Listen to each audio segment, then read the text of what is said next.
নমস্কার বন্ধুরা, সীমার কিচেনে সবাইকে স্বাগত। আজকে আমি থানকুনি পাতায় নতুন ধরনের একটা রেসিপি করছি। রেসিপিটি ভালো লাগলে অবশ্যই লাইক করবেন। আমার চ্যানেলে নতুন বন্ধু হলে চ্যানেলটিকে সাবস্ক্রাইব করার অনুরোধ রইল। আসুন শুরু করা যাক আমার আজকের রেসিপিটি।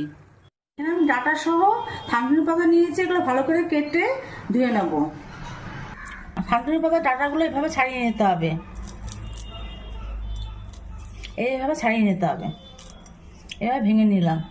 আমি থানকুনি পাতাগুলো কেটে আমি ধুয়ে নিয়েছি, দেখুন ডাটাগুলোও কেটে নিয়েছি। এবার আমি সেদ্ধ বসিয়ে নেবো।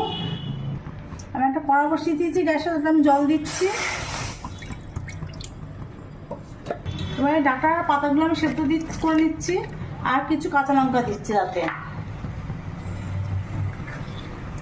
হ্যাঁ, আমি কটা কাঁচা লঙ্কা একসাথে দিয়ে সেদ্ধ করে নিচ্ছি।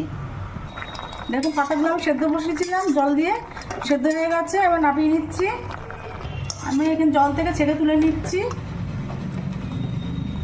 আমি থানকুনি পাতা বেটে নিয়েছি, দেখুন ডাটা সহ। এখানে আমি একটা কড়া বসিয়ে কড়াতে তেল দিয়ে দিয়েছি। আমি প্রথমেই কড়াতে তেলের মধ্যে চিংড়ি মাছ দিচ্ছি। দেখুন চিংড়ি মাছটা আমি 2 মিনিট ভেজে নিয়েছি। এবার আমি পেঁয়াজ কেটে দিয়ে দিচ্ছি এতে, আর রসুন কুচিয়ে দিচ্ছি। বেশি করে রসুনটা দিচ্ছি, রসুনটা বেশি করে দেবেন। দিয়ে আমি ভেজে নেবো, হালকা করে 2 মিনিট ভেজে নেবো। এবার আমি লঙ্কা দিয়ে দিচ্ছি, লঙ্কা আমি চিড়ে রেখেছি, সেগুলো আমি দিয়ে দিচ্ছি। আমি পরিমাণ মতো নুন দিচ্ছি।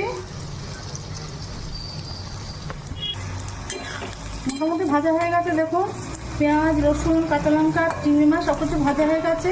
এই সময় আমি থানকুনি পাতা বেটে রেখেছি, সেটা আমি দিয়ে দিচ্ছি এতে। সব একসাথে ভালো করে নিয়ে নেবো। থানকুনি পাতার রেসিপিটা হয়ে গেছে, আমি গ্যাসটা অফ করে দিচ্ছি। দেখুন হয়ে গেছে, পুরোপুরি জল টেনে নিয়েছে, এবং জল টেনে নিয়ে নামাবেন। থানকুনি পাতার রেসিপিটা হয়ে গেছে।